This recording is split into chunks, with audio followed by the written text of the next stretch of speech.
Okay, so processing difficulties, frustration and failure, may be seriously impaired by anxiety, depression, distractions. Um, so I've found that like when I'm really not getting something, I will get super frustrated and I'll feel like I just can't go on anymore because I just have no hope in life. But anyway, the processing for information, um, it doesn't take, so processing for us is like really hard. We're not as rapid as usual people do, but it just takes a little bit longer for me to understand what people are saying to me. Copying from the board or book, and then taking time tests, completing work within time limits, and slow operation execution in math calculations. So just taking a little bit longer than usual kids would. Usually that kids would take on something. It does take me a little bit longer to finish things up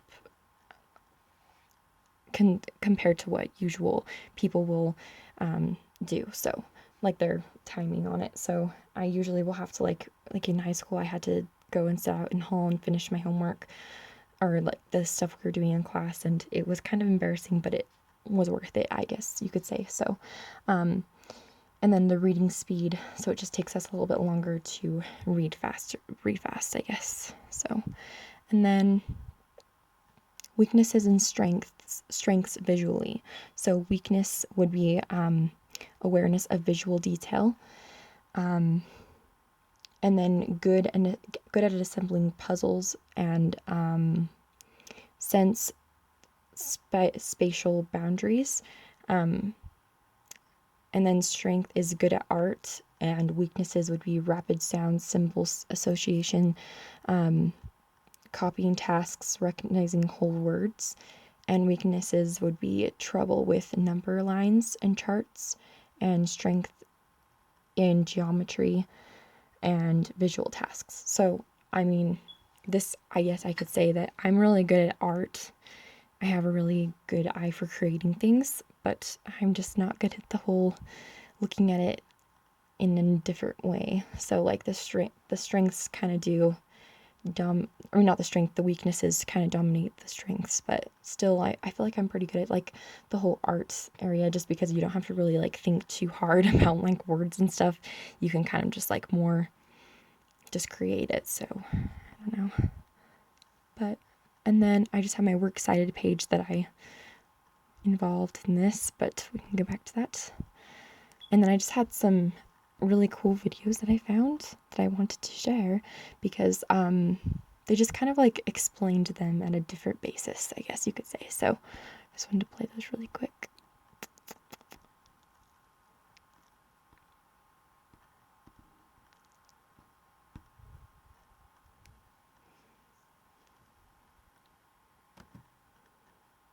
There are 13 eligibility categories under the IDEA, the Individuals with Disabilities Education Act, and it's important for parents to remember that an eligibility category is different than a diagnosis. Just because a child has a diagnosed disability does not necessarily mean that that child meets the eligibility criteria under the federal statute. So these are the definitions under the educational model as to whether or not a child is a special education child, a child with a disability, as defined by law. Here's the definition of a specific learning disability. Specific learning disability means a disorder in one or more of the basic psychological processes involved in understanding or in using language, spoken or written, that may manifest itself in the imperfect ability to listen, think, speak, read, write, spell, or to do mathematical calculations, including conditions such as perceptual disabilities, brain injury, minimal brain dysfunction, dyslexia, and developmental aphasia. Specific learning disability does not include learning problems that are primarily the result of visual, hearing, or motor disabilities, of mental retardation, of emotional disturbance, or of environmental, cultural, or economic disadvantage. Your state may have other categories or slightly different categories. Right. So there are the 13 definitions by federal law, and then again, your state can add to those, vary them slightly as long as they don't take away a child's right to receive services if they meet the criteria under the federal law. And it's important. I find, Julie, a lot of parents get hung up on which eligibility category the team selects, and obviously the parent should be very integral to deciding which eligibility category. But it's important to remember this. Once you're found eligible for services, you're then entitled, your child is entitled to receive services based on their unique needs. It's not the case that the eligibility category drives the program. It's not supposed to be the case anyway. And I have so many parents who will call me and they're confused. I'll give an example. A parent knows their child requires speech services, and they are hung up on whether or not the eligibility category says that they have a speech and language impairment because they think, I can't get those speech services unless that's the label. It doesn't work that way. It's not supposed to work that way. The way it's supposed to work under the law is that once you're found eligible under one of these categories, then at that point you get a program that meets your child's unique needs. And if that includes speech and language services, that's what the IEP, the individualized education program, is supposed to include. So while I think it's very important as a practical matter to select the right eligibility category that really describes that child, I would say caution parents, don't get as hung up on which eligibility category you select.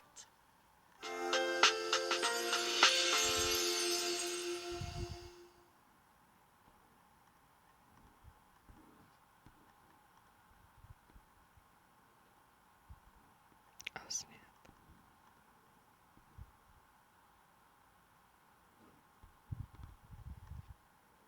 Okay. And here's the next one.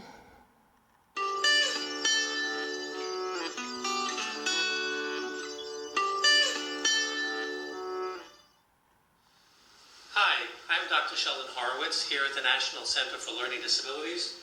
Thank you for joining us today for the next of our Ask the Expert video series.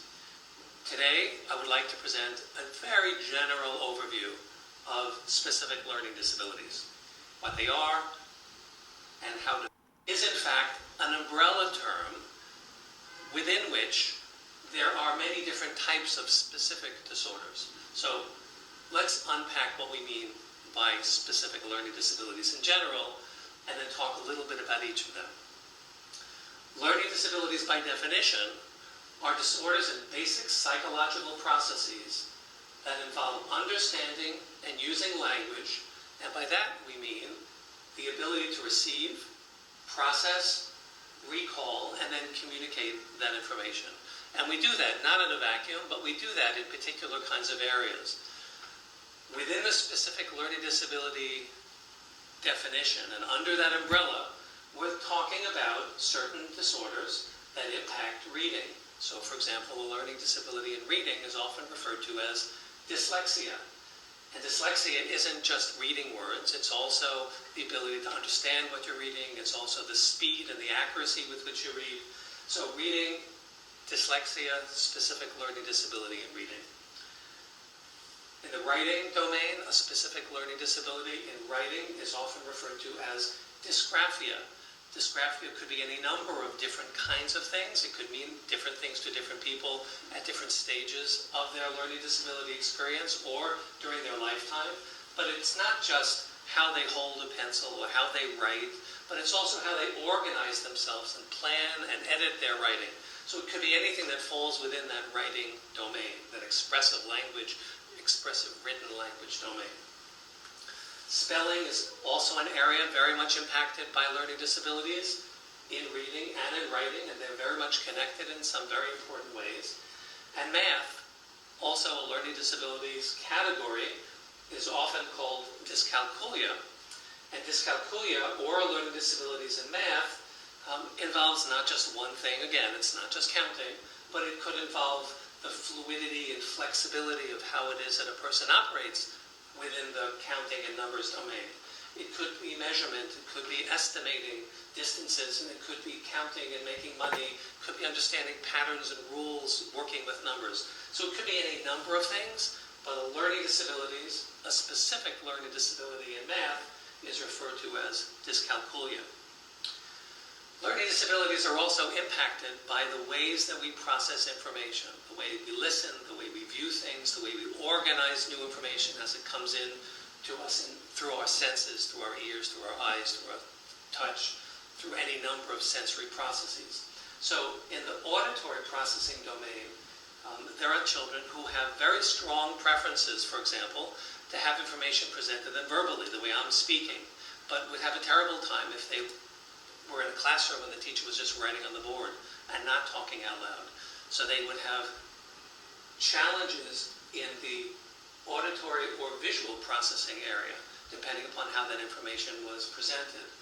They would also have difficulty retrieving information that they heard, remembering and then processing and then getting that information back and then doing something with it if they were being taught in a way that wasn't consistent with the way that they preferred to process information. Sensory motor information is important to consider in the learning disabilities domain, and under that LD umbrella, what we mean by that is fine motor control, manual dexterity is involved as well, eye-hand coordination. Children with dyspraxia often have those kinds of difficulties in sensory motor integration. And then there's the whole area of social and emotional functioning. Students with specific learning disabilities are not necessarily those kinds of kids who have difficulties in the social domain, but because so many of them often miscue language, they often will say something and mean something else, or they won't be able to find the right word for a situation. They could easily be ridiculed or not understood by their peers. Often there are some nonverbal cues that they don't pick up on, so they don't necessarily know when something is appropriate to say or to do, and those are the kinds of things that with maturity and practice can be taught to individuals with specific learning disabilities. Self-confidence is something that's very important. If you go to school every day and you are fearful that you're going to be called on to read, and reading is the one thing that you don't do really well, you're not going to really look forward to sitting in that class where the teacher may very well call on you, and your sense of self, your sense of empowerment, your sense of confidence may very well be diminished, as is the case with many children with learning disabilities. Okay. And then I have a last one that I have in this, but I don't think I'm going to share it because I'm going a little over time. So I'm going to give the link to Erin that has like my presentation thing on it. But if you want to watch that last video, you can if you're really interested.